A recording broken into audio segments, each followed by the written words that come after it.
Radio.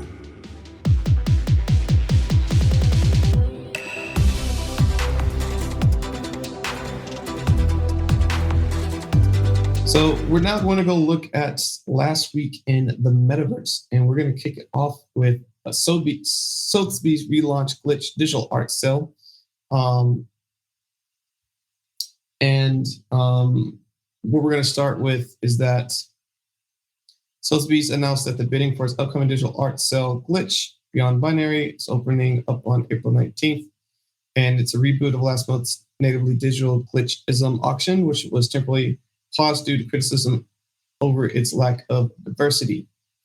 April 13th tweet, Sotheby announced this art sale, stating that it would highlight the diverse artistic communities that make up Glitch arts. So again, we covered a few weeks back how an artist complained that there wasn't enough diversity. Sotheby's doing something about it, and they're reopening and about to do their next drop. So good to see they took the criticism and they're doing something actively about it.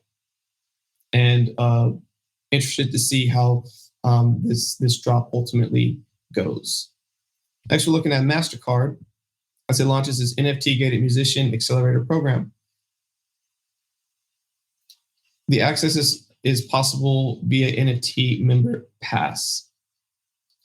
So on April 12th, MasterCard announced a new artist accelerator program, and it's going to be NFT gated. So it's a limited edition and free until the end of the month to both musicians and fans. The program was created in collaboration with Polygon and offers free access to educational materials, unique artificial intelligence tools, and other experiences. So really cool to see MasterCard building something through NFT-gated access, providing education. And I know I keep talking about this, and I have to keep emphasizing how Polygon is making great partnerships with huge established brands. And I really think how they continue to garner the trust of these big brands and are doing really cool things like this is going to continue to make this ecosystem that much stronger. So cool thing that MasterCard's doing if you're a musician, might be worth trying to see if you get into the accelerator program. Next, we're looking at Lamina One as it's building for the open metaverse. So the co-founders, which includes the man who coined the word metaverse, envision the next iteration of Web3 to be interoperable, fair to artists and creators, and accessible to all. The expansive vision of why Lamina One is a really cool project to be watching this year. So the question around is, what is the metaverse? And we're kind of the idea of a single space in which users can log into an experience and its robust virtual world. And one of the brands that are doing it really well is Animal Brands, who's become pseudonymous with NFTs. And he has said that the Web3 should aim to build the open metaverse and interoperable space across most platforms. And so Lamina One is taking this on head first and is trying to do that. And Lamina One is a Layer 1 blockchain. It's powering the open metaverse, and its founders are Neil Stevenson and Peter Vesnies. So they're doing some really cool stuff.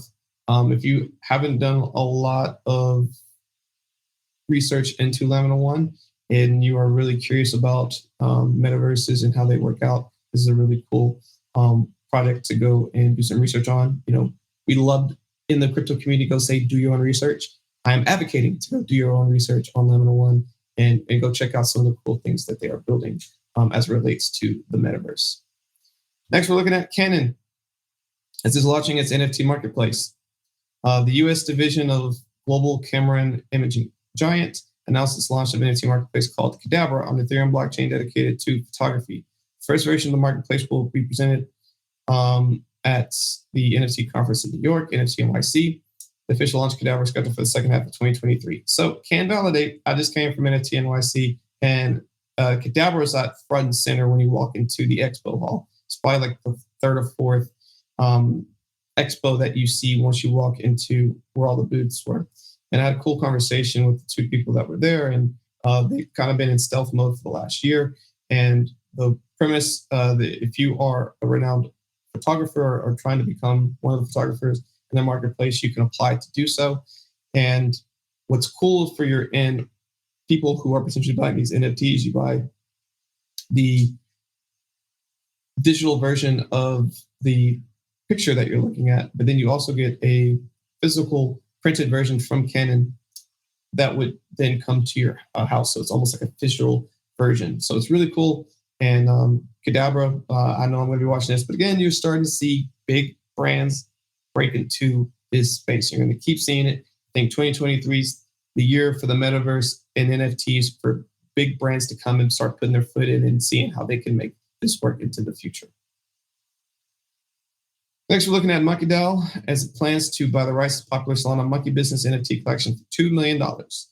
So the DAO launched in 2021 on Solana blockchain and announced its plans to purchase the rights to the popular NFT collection, Solana Monkeys Business SMB. And it calls itself the first NFT DAO on Solana, was formed by enthusiasts of SMB, one of Solana's earliest NFT collections. Join the Monkey DAO, you must own SMB NFT. It's done over $1.8 million, which is about a million sold, which is about $43 million in total sales volume of when this happened. So they're coming in and they're basically trying to take that over. DAOs are powerful for many reasons, but one of the ways that this is occurring time and time again, where people are seeing the value, is join a community that is passionate about a particular thing, and you can participate and accomplish goals together. And they've come in, they've made the goal to go and purchase the SMB, and it looks like that's about to happen. So really cool to see that one, and want to give a quick example of how DAOs are continuing to flourish in the Web3 space and are making their mark in the NFT side of things. As we continue to talk about Solana, we're going to talk about how the Solana-based NFT collection, OKBears, partners with Red to fund global health efforts. So OKBears teamed up with the global health organization Red to raise funds for AIDS and global health injustices. The two entities are collaborating on merchandise collection utilizing intellectual property, both brands to release hoodies, t-shirts, wristbands. A portion of the proceeds will be donated to the Global Fund, an organization dedicated to providing resources to fight AIDS.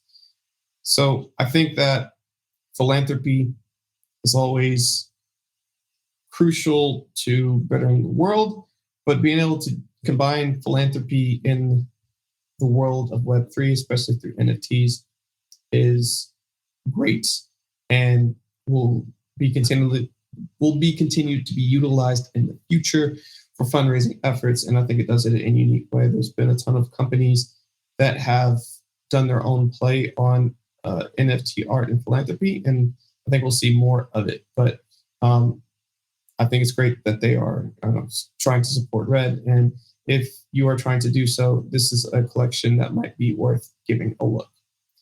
Our final article is looking at OKX. As it Manchester City captain launched football masterclass in the metaverse. So the world's second largest exchange by trading volume, OKX, launched the Make Your Play, an immersive metaverse experience in which fans can attend exclusive tactical football masterclass from Man City captain Ilkay Godin. Forgive me if I destroyed that name. Make Your Play saw him step into the OKX collective metaverse to guide fans through pre-planned drills and explain his in-game decision-making processes. Appointed by Man U as the captain for the 22-23 season. Ilkay is known for his tactical football mind and love of coaching. So, a big sport that has been represented in Web3 has been soccer, aka football. And people know when you look at sports, one of the largest sports in the world is soccer, and most people know who Man U as a team is, and a lot of people know the captain. So how do you partner with people who a lot of people respect and want to go spend time with? And OKX, I think, got a really good brand ambassador in this captain. So what OKX is doing as far as being at a lot of conferences, making sure brand awareness is there, making sure that there's opportunities for people to go and use their exchange. They're doing a lot of the right things. And so I think we've seen a lot of partnerships like this for other types of players for Web3 companies.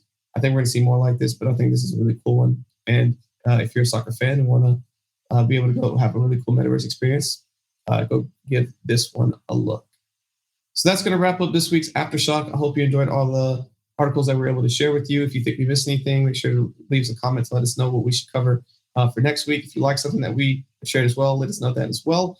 And if you had something that's really stuck out with you, we'd really appreciate, because we share all this on our socials as well. Make sure you go give us a follow over there and join the conversations that we have with those communities. So again, I hope that you've enjoyed today's information. As always, make sure you stay cryptocurrent. Thank you for joining us for another episode of Cryptocurrent.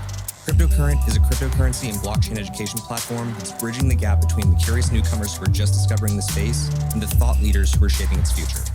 All opinions expressed by Richard Carthon, the Cryptocurrent team, and their guests on this show are exclusively their own opinions.